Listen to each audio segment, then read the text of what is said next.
अस्सलामु अलैकुम वरहमतुल्लाहि वबरकातुहू जी। हम स्टार्ट करते हैं। स्क्रीन शेयर करने लगा हूँ।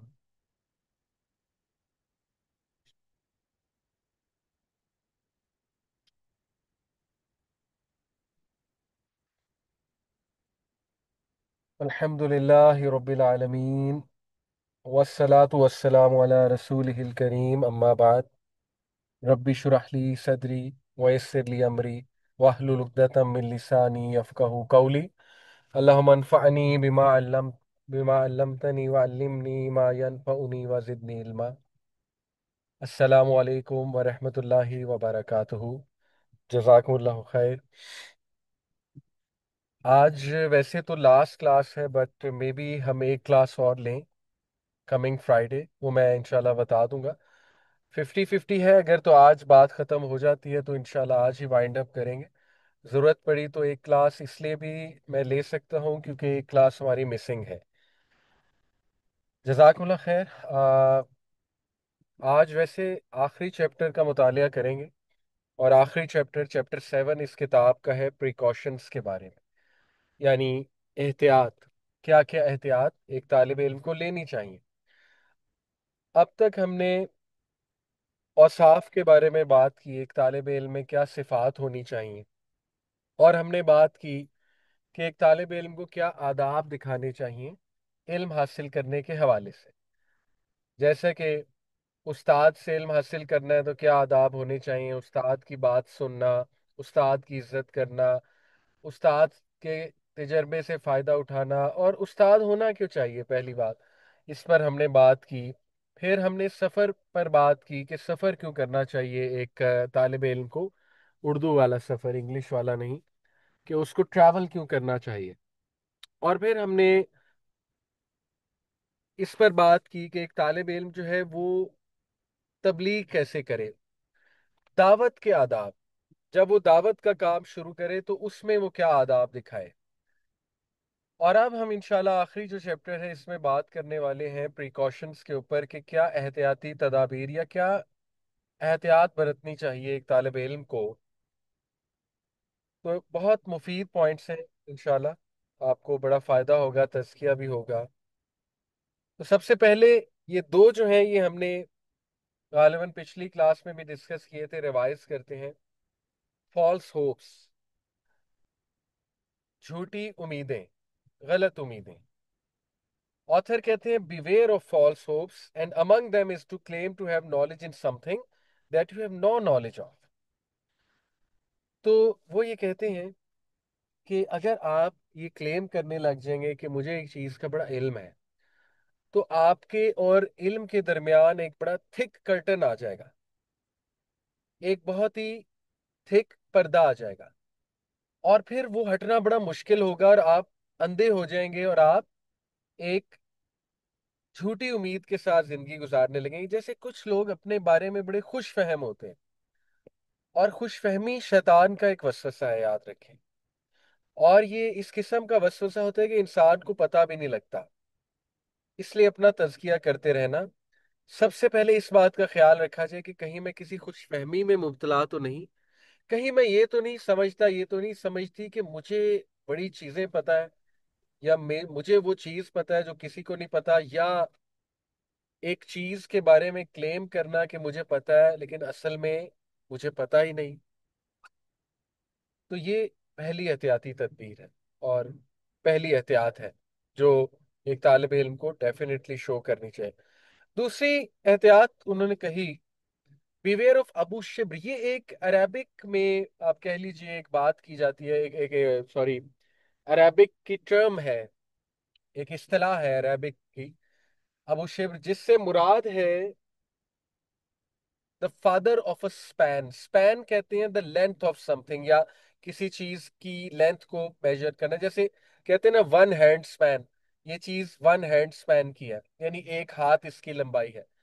तो फादर ऑफ अ स्पैन ये एक अरेबिक टर्मिनोलॉजी है, और इससे मुराद वो इंसान है जो एरोगेंट हो जाता है, मुतकब्बिर हो जाता है, और प्राइडफुल हो जाता है छोटे से नॉलेज के आने से। और वो ये समझता है कि मुझे बहुत इल्म आ गया है, तो ये उसके बारे में टर्मिनोलॉजी इस्तेमाल की जाती है। तो वो एक अपने एक्सपीरियंस से ऑथर एक बात बताते हैं कि देखिए, नॉलेज जो है इसके तीन स्पैन्स हैं, या तीन इसके आप कह लीजिए मेजर्स हैं, तीन स्टेजेस हैं, तीन मेजर्स हैं नॉलेज की। नंबर वन वो है कि जो पहली में एंटर होता है वो मुतकब्बिर हो जाता है, वो इस समझता है मुझे सब पता है। दूसरी स्टेज में जो एंटर होता है वो जरा आजिज होता है, जब वो लोगों के पास बैठता है, एक्सपोजर बढ़ता है उसका, उसे समझ लगती है कि मुझे नहीं पता है। तीसरा वो है जो कहता है कि मुझे पता ही कुछ नहीं है, ये तीसरी स्टेज है। यानी उसका वो मेजर और वो तरीका कार बढ़ जाता है, जिस तरीके के अगेंस्ट वो अपने आप को मेजर करता है, जिस क्राइटेरिया के अगेंस्ट वो बढ़ जाता है। तो ये कब बढ़ता है? जब इंसान अपने से ज्यादा इल्म वालों के पास बैठता है और इंसान अपने से ज्यादा काबिल लोगों के पास बैठता है। कहते हैं ना, अंधे में काना राजा।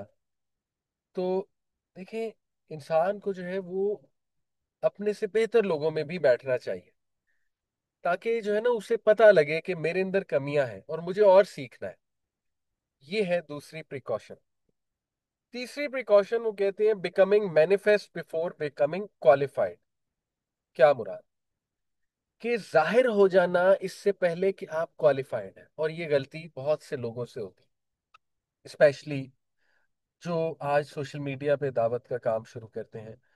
ये शुरू में हमसे भी गलतियां हुई, लेकिन अल्हम्दुलिल्लाह इंसान देखे एज लॉन्ग एज सीखने की ख्वाहिश रखता है, अपने आप को दुरुस्त करने की ख्वाहिश रखता है, तो इंशाल्लाह खैर की उम्मीद है। लेकिन एक इंसान जो है वो सीखे भी ना, दुरुस्त भी ना करे अपने आप को, और वो क्वालिफाइड भी नहीं है, तो फिर जो है वो मामला खराब है।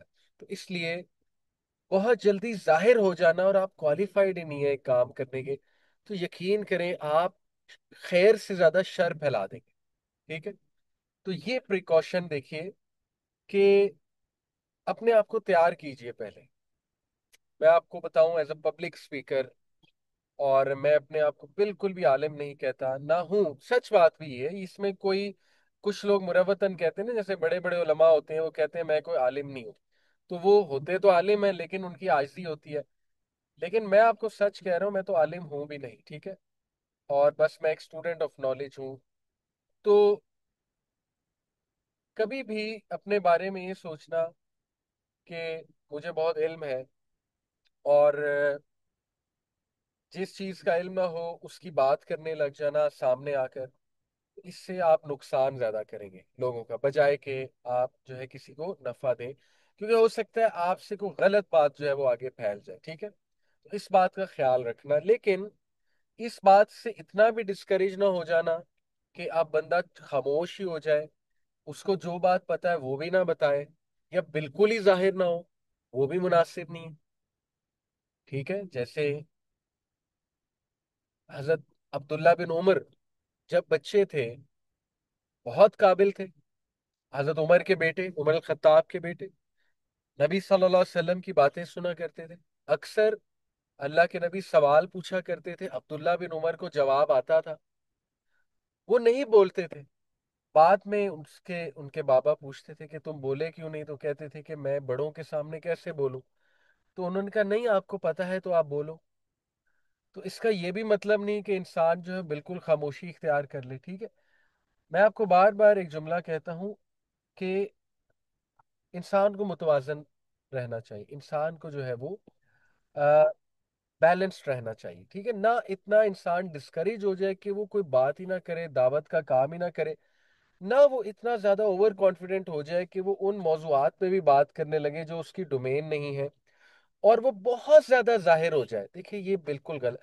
मैं आपको एज अ पब्लिक स्पीकर बता रहा था कि मैं आलिम तो हूं नहीं, लेकिन मैं चले एक मोटिवेशनल स्पीकर, पब्लिक स्पीकर, इसमें तो मेरा एक्सपीरियंस है।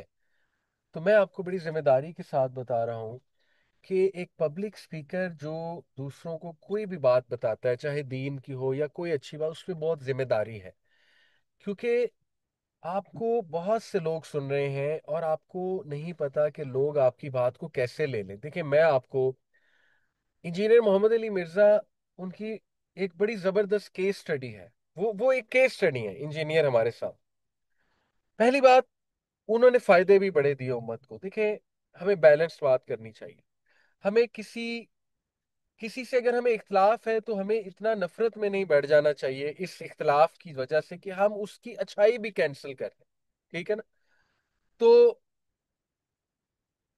उनके फायदे भी हुए, उन्होंने नौजवानों को के अकायद दुरुस्त किए, बहुत से नौजवानों के अकायद से मुराद है यानी शिर्क व बिदात के हवाले से। लेकिन उनसे गलतियां भी बहुत हुई। तो वो इस हवाले से केस स्टडी है कि जबान का इस्तेमाल। देखिए, एक दाई जो है उसे शगुफ्ता मिजाज होना चाहिए। एक दाई जो है उसको लोगों को जोड़ना चाहिए। एक दाई जो है, जोड़ने से मुराद ये नहीं है कि वो हर एक की बात कबूल करके जोड़ने लग जाए, ऑब्वियसली। जोड़ने से मुराद है कि उसे करेक्ट भी करना चाहिए दूसरों को, लेकिन प्यार मोहब्बत के साथ। और एक इंसान को लापरवाही वाले अल्फाज अदा नहीं करने चाहिए। देखे ना, उन पे जो केस हुआ है आज, आप सबको बताया, लापरवाही वाले जुमले बोले। एक नहीं, सैकड़ों जुमले हैं। एक होता तो शायद इतना हैवी केस ना होता, सैकड़ों जुमले हैं। लापरवाही वाले जुमले हैं। वो एहसास नहीं करते वो क्या बोल रहे हैं। तो मैं आपको बता रहा हूं कि इंसान को तैयारी करके आना चाहिए। इंसान को सोचना चाहिए, मैं कुछ बोल रहा हूं, ये बात मेरी पकड़ी जा सकती है। ठीक है? तो इसलिए इस बात का प्रिकॉशन रखना, ख्याल रखना गैदरिंग में बात करते हुए। और इस बात ख्याल रखना कि मैं जाहिर होने से पहले जरा क्वालिफाइड तो बन जाऊं ना, फिर अपने आप को आगे जाकर जो है वो जाहिर करूं। ठीक है? इसमें हर्ज कोई नहीं है हर जाहिर होने में, लेकिन जाहिर है you have to be qualified. उसके बाद deterioration of manners in knowledge, ये एक हमें प्रिकॉशन मिलती है। ऑथर कहते हैं beware of what the people deprived of knowledge indulge in. कहते हैं कि उन लोगों से सीखो, इबरत हासिल करो जिनको इल्म से डिप्राइव कर दिया गया, महरूम कर दिया गया। ये कौन लोग? दे रिवाइज वन और two issues so that if they become they are among distinguished people in gathering, they bring them up for debate in order to manifest their knowledge. And how many evils are there in this? कि वो लोग वैसे तो अमल करते नहीं हैं, लेकिन वो किसी गैदरिंग में जा रहे हैं या किसी से बहस करने जा रहे हैं, तो फिर वो इल्म को रिवाइज करते हैं इस नियत के साथ कि मैं जाकर डिबेट करूं, बहस करूं, और मेरी वाह हो, मुझे डिस्टिंग्विश किया जाए वहां पर जाके, मैं अपने इल्म को जाहिर कर सकूं, मैनिफेस्ट कर सकूं। तो ऑथर कहते हैं इसमें बड़ी बुराइयां हैं, ये बहुत मायूब बातें हैं, इसमें ईवल है। The least of these evils, और कम से कम ईवल ये है कि he knows that the people know the reality, know his reality. यानी लोगों को भी पता है कि ये बंदा जो है कितना प्रैक्टिसिंग है, ये बंदा कितने पानी में है, लेकिन वो स्टिल इसके बावजूद भी जाकर वहां लोगों को इम्प्रेस करे। तो फिर ऐसा इंसान जो है उसे डिप्राइव कर दिया जाता है नॉलेज, उसे महरूम कर दिया जाता है नॉलेज से। ठीक है? क्योंकि उसकी नीयत ठीक नहीं है। तो इससे भी बचना चाहिए कि सिर्फ डिबेट्स के लिए नॉलेजेबल बनना। ठीक है? ये बड़ी इंपॉर्टेंट बात है, इसको हमें समझना है। इल्म हासिल करने की नीयत होनी चाहिए अल्लाह का प्लेजर और उस पर अमल करना। और इल्म और आदाब जो है वो साथ जुड़े हुए हैं। आदाब आपके इल्म में खूबसूरती ऐड कर देंगे। उसके बाद एक और प्रिकॉशन है, merrily putting pen to paper. कहते हैं precaution should be taken from writing books that lack creativity in the 8 aims of writing. 8 aims, 8 aims बयान करते हैं राइटिंग के in the long run, leading to merrily putting pen to paper. Beware of becoming engaged in writing books before perfecting the tools required, जिनमें क्या क्या है? Becoming qualified and developing at the hands of your teacher. ये ज्यादा उन लोगों के साथ ताल्लुक है इसका जो किताबत करते हैं, किताबें लिखते हैं। और हाँ, आजकल हमें बहुत से लोग आर्टिकल्स भी लिखते हैं, लेकिन स्ट्रिक्टली स्पीकिंग किताबों के हवाले से बात की जा रही है कि इससे पहले तुम कोई किताब लिख दो, तुम किसी किताब के ऑथर बन जाओ, तो याद रखो कि वो किताब लिखने के जो उसूल हैं, उन उसूलों के मुताबिक किताब लिख। आज हम बहुत सी किताबें देखते हैं, उन किताबों में गलतियां भी होती हैं, और उन किताबों में ज्यादातर लोग अपने तजर्बात और अपनी बातें कर रहे होते हैं जो सही भी हो सकते हैं, गलत भी हो सकते हैं। बात ठोस होनी चाहिए। बात कुरान और हदीस से बैक्ड होनी चाहिए, अगर तो आप इल्मी बात कर रहे हैं।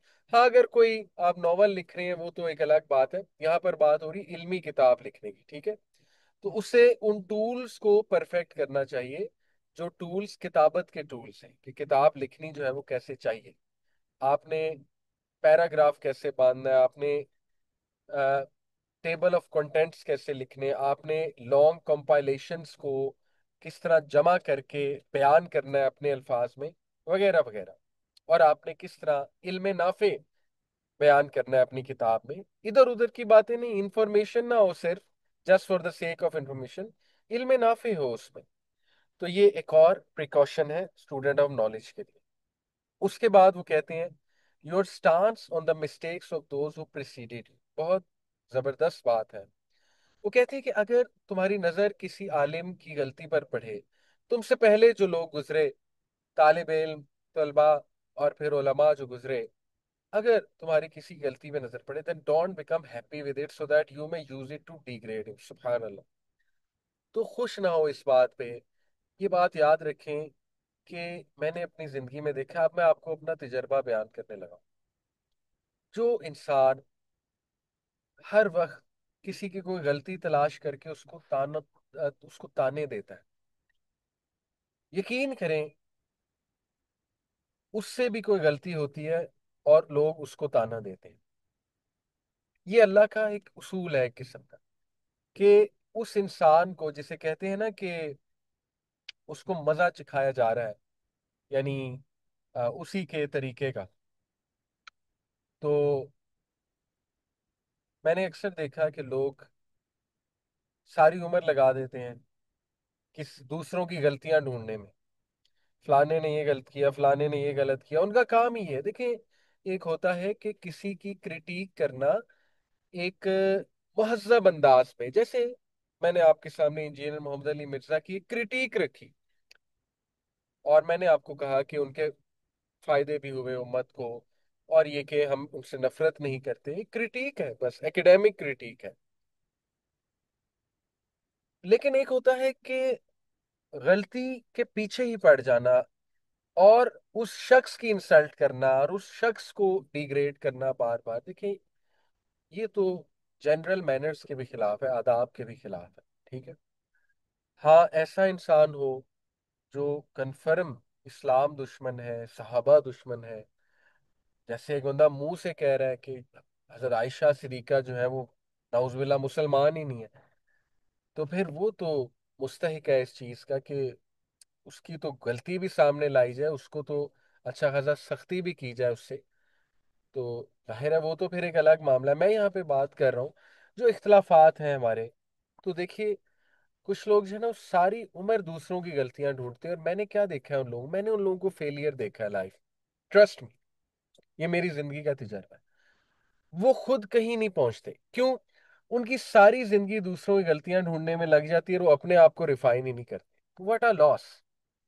इसलिए जब आप किसी गलती देखिए उसमें खुश नहीं होना चाहिए, बल्कि आपको सिंसेरिटी के साथ, इखलास के साथ, अगर तो उनसे बात कर सकते हैं, उन तक मैसेज पहुंचाया जाए, उनकी दुरुस्ती की जाए, या अगर वो किसी पुराने स्कॉलर की मिस्टेक है तो उनको हुस्ने जन दिया जाए। सुभान अल्लाह। हजरत आयशा सिद्दीका अक्सर वाकयात सुनाती थी, और वाकयात सुनाते हुए उन लोगों को डिफेंड करती थी जिनकी कोई बात उन वाकयात में आ जाती थी। सुभान अल्लाह। जैसे मैं आपको मिसाल देता हूँ, हजरत आयशा सिद्दीका एक वाकया सुना रही थी, गालिबन वाकया इफ्क। हाँ, वाकया इफ्क जो है। बाय द वे, मेरी आवाज ठीक आ रही? जरा मुझे कोई बता दें, मुझे थोड़ा लग रहा है इंटरनेट का मसला।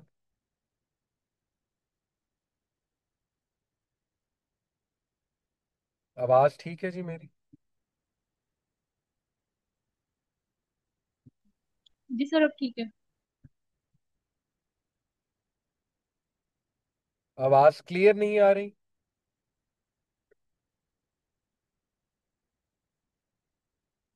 अब आ रही है जी आवाज क्लियर? जी सर, अब आई है, पहले क्लियर नहीं थी। एक मिनट।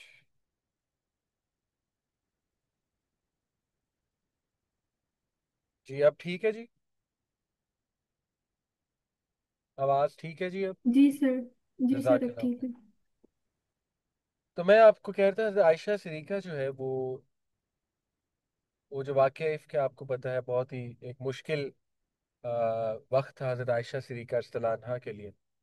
उसमें जब वो ये बात बताती है ना कि हमना, हमना कौन थी? वो हज़रत ज़ैनब की बहन थी। ज़ैनब बिनते जहाश जो है, ये भी नबी सल्लल्लाहु अलैहि वसल्लम की वाइफ थी और हमारी माँ में से थी, उम्महातुल मोमिनीन में से। तो हज़रत ज़ैनब की बहन थी हज़रत हमना। तो आपको पता है सहाबा में भी कुछ लोग जो है ना वो प्रोपेगेंडे का शिकार हो गए थे इस न्यूज के हवाले से, इस न्यूज को स्प्रेड करने के हवाले से। वाकया इफ की बात हो रही, ठीक है। तो उनमें हजरत हमना भी थी जो कि हजरत जैनब बिनते जहाश की बहन थी। तो हजरत आयशा जब ये वाकया बयान करती हैं तो कहती हैं कि हमना ने जैनब से भी बात की, इस बारे में गॉसिप किया और हमना इसका शिकार हो गई, लेकिन जैनब के तकवे ने उसे रोक लिया। तो देखिए वो हुस्न जन देती हैं और वो क्वालिटी बयान करती हैं हजरत जैनब, हालांकि वो उनकी राइवल थी। हजरत जैनब से राइवलरी थी उनकी वाइव्स में बहुत ज्यादा, ठीक है। इसी तरह एक और साहबी के बारे में वो बात करती हैं, और कोई ऐसा वाकया बयान हो रहा है, मेरे भी जहन में नहीं आ रहा, जिसमें उस साहबी की कोई ऐसी चीज आई जिसको लोग मिस इंटरप्रेट कर सकते हैं। तो हजरत आयशा ने बकायदा सफाई दी कि उन साहबी ने ये इसलिए कहा होगा ताकि लोगों के जहन में कोई वसवसा ना आए, ठीक है। तो ये होता है अखलाक, और ये हमें सीखना है सहाबा से, सुभान अल्लाह, सहाबा और सहाबियात से। और ये अखलाक हम में मिसिंग है।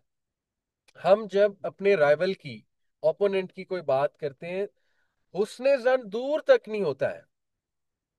यानी हमारा क्या तरीका है, मैंने कई बार बताया, ये गलती पकड़ी, आर्टिकल लिखा, चलो जी बस। और वो पीछे हमारा हमारा एम होता है कि मशहूरी। भाई अगर आप इतने सिंसेयर हैं, आप उनसे पर्सनल में जाके बात करें। अगर आप इतने सिंसेयर हैं, इतने मुखलिस हैं, तो आप उन्हें हुस्न जन दें कि भाई इंसान है, उनसे गलती हो सकती है। तो ये है आदाब में से। और तालिब इल्म जो है उसमें बड़ी बदसूरती आ जाती है अगर वो अखलाक से दूर हो, इन चीजों से दूर हो, बदजनी करे बहुत ज्यादा दूसरों के बारे में, दूसरों की गलतियों को माइक्रोस्कोप से देखे और अपनी गलतियों को टेलीस्कोप से देखे। ठीक है ना, टेलीस्कोप में आपको पता है दूर की चीज नजर आती, माइक्रोस्कोप में छोटी छोटी चीज भी नजर आती है। तो देखिए अपने ऊपर माइक्रोस्कोप लगाना चाहिए, दूसरों के ऊपर टेलीस्कोप लगाना चाहिए, ठीक है ना।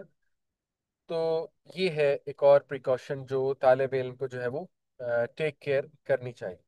उसके बाद ये याद रखिए कि हर इंसान से कोई ना कोई गलती जरूर होगी, ठीक है। तो ऐसा ना समझिए आपसे कोई गलती नहीं होगी। ऐसा ना हो आप दूसरों की बहुत गलतियां तलाश करने वाले हो जाए और फिर आपसे बहुत गलतियां होने लगे। उसके बाद deterring dubious affairs. Do not make your heart like a sponge that absorbs anything that it comes across, and avoid arousing dubious issues in your mind or the mind of other, because dubious issues are swift abductors of the heart and the heart is weak. The main people who spread them are the carriers of wood.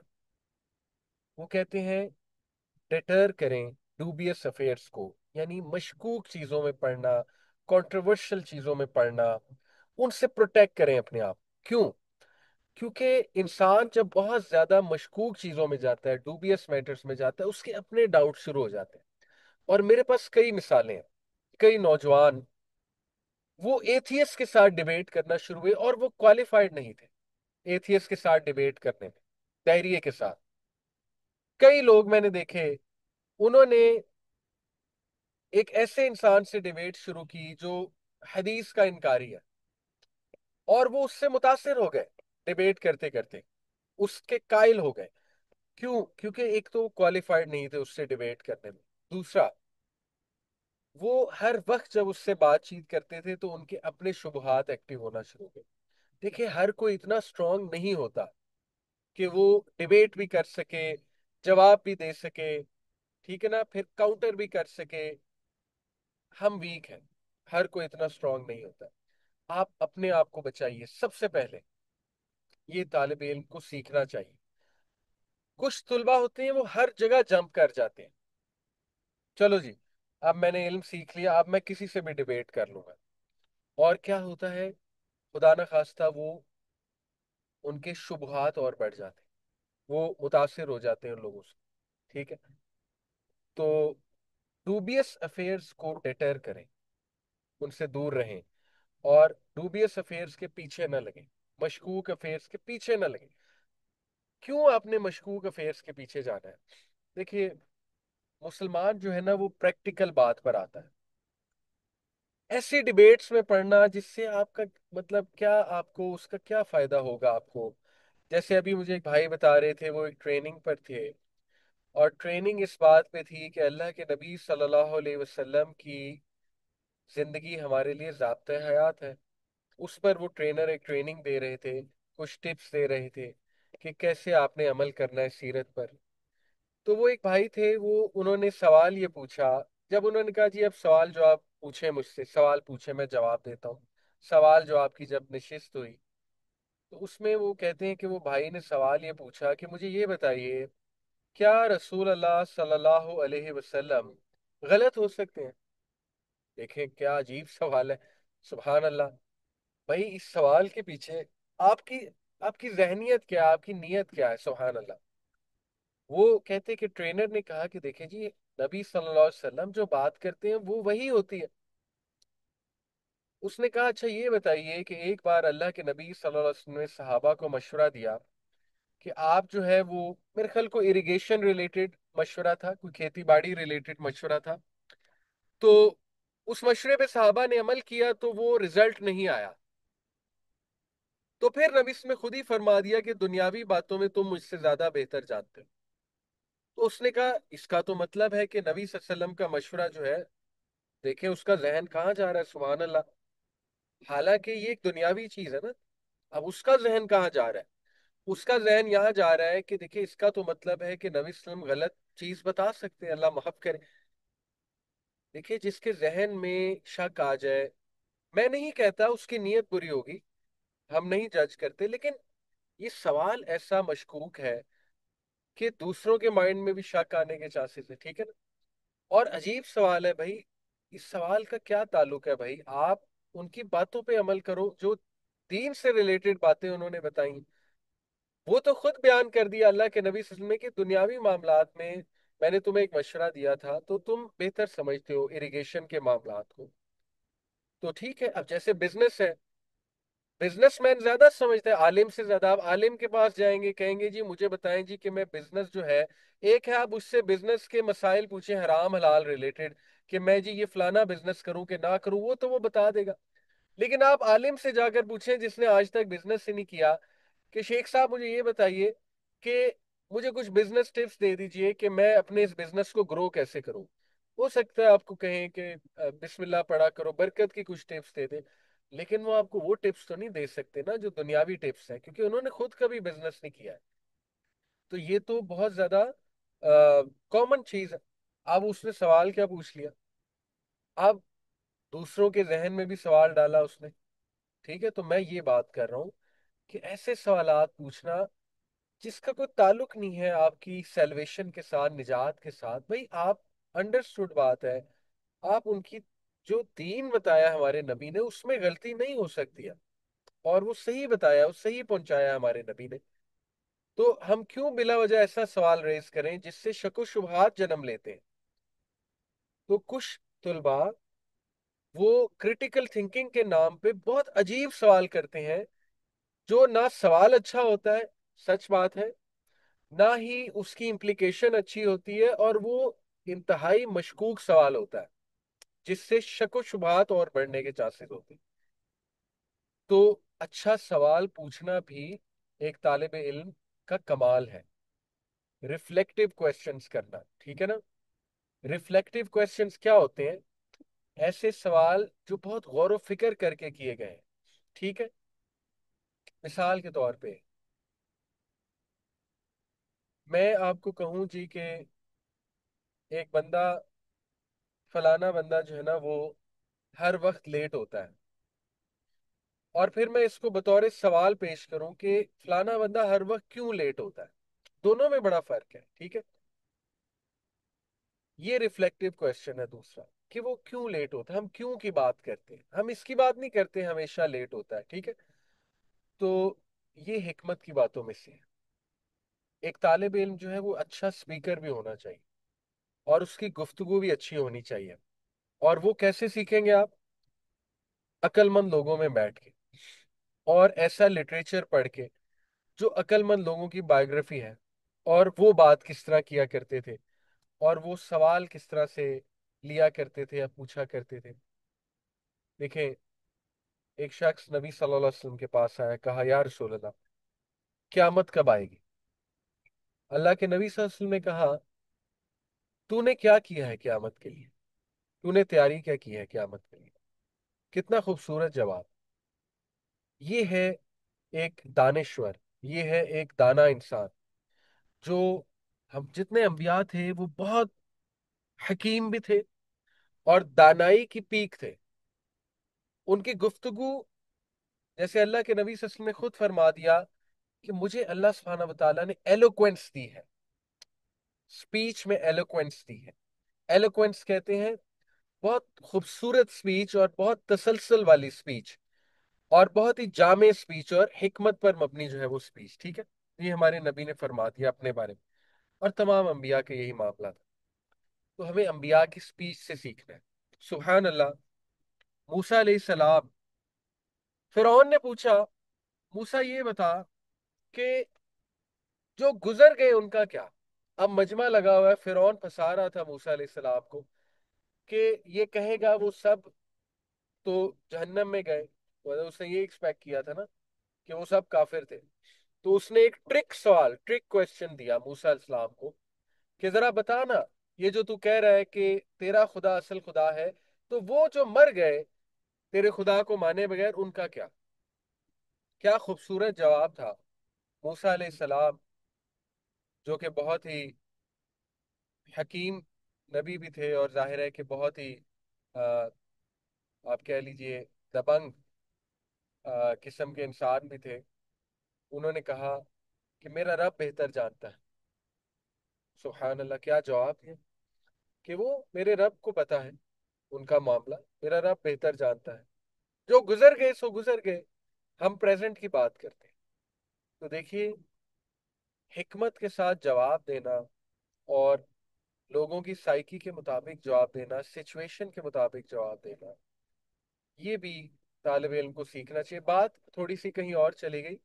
बात असल में हम ये कर रहे थे कि dubious affairs, मशकूक चीजों के पीछे नहीं लगना चाहिए ज्यादा, वरना इंसान के अपने शक शुबहात पैदा हो जाते। इसीलिए उलमा जो है इल्म कलाम, उसको ज्यादा पढ़ने से मना करते। इल्म कलाम है फिलॉसफी।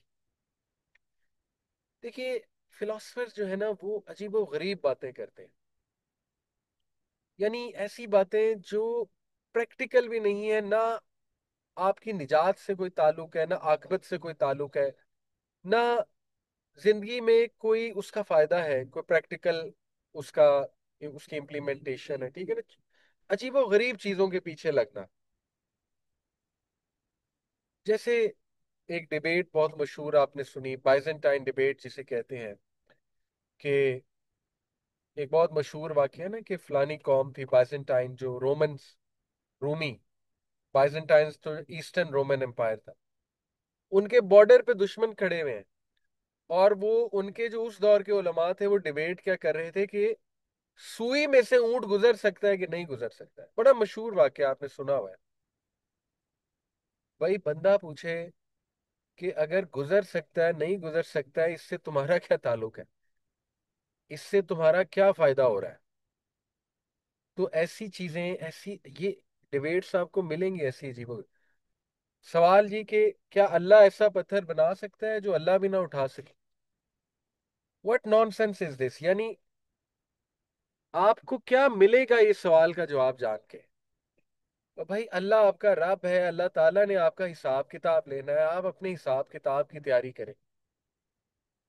मैं नहीं कहता, कुछ मशकूक सवाल आ जाते हैं जहन में, उनको एड्रेस करना चाहिए। लेकिन बहुत ज्यादा मशकूक चीजों के पीछे नहीं लगना चाहिए, ये यहाँ पर बात हो रही, ठीक है।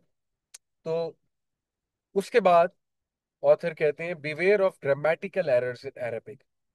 अंडरस्टूड बात है।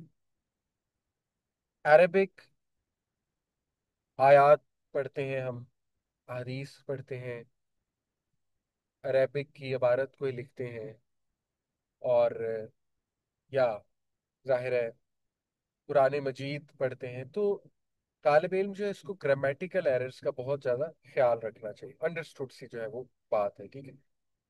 और ये ज्यादा उनसे रेलेवेंट है जो अरेबिक में बहुत ज्यादा महारत रखते हैं, अरेबिक की बात, अरेबिक में बात करते हैं, अरेबिक में लिखते हैं। Beware of pre mature intellectuality. Beware of pre mature intellectual by producing ideologies before there full development. हाँ, ये कितनी रेलेवेंट है, इस पर हम बात भी खत्म करेंगे और आखिरी क्लास ले लेंगे इंशाल्लाह। देखिए,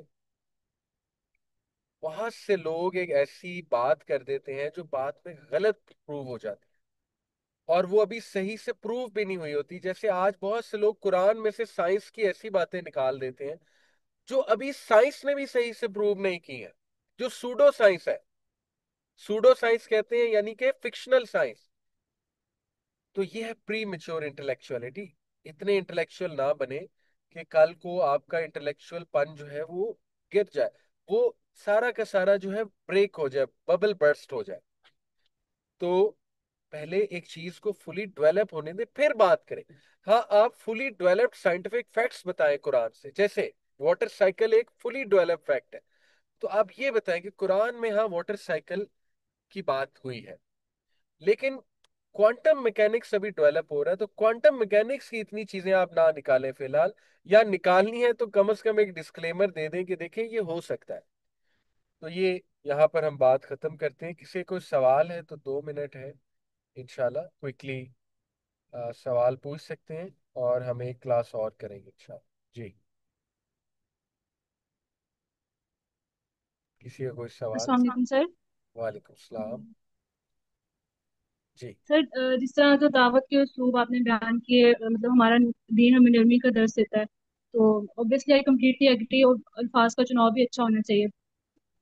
लेकिन मेरा ये सवाल है कि जैसे कुछ मामलात में नबी पाक सल्लल्लाहु अलैहि वसल्लम भी सख्त लहजा इख्तियार करते थे, जैसे कि शिरकिया मामलात या बिदात, या फिर जैसे जो लोग मस्जिद में नमाज पढ़ने नहीं आते थे, तो आपसे ने फरमाया, गुस्से का इजहार किया कि मेरा दिल चाहता है इनके घरों को मैं आग लगा दूं। तो मतलब बेशक नरमी का दर्स देता है दीन हमारा, लेकिन मैं कुछ समझ गया मामलात में बेटा, दीन बहुत थोड़ा। अच्छा जी। सवाल है। असल में 1 मिनट रह गया।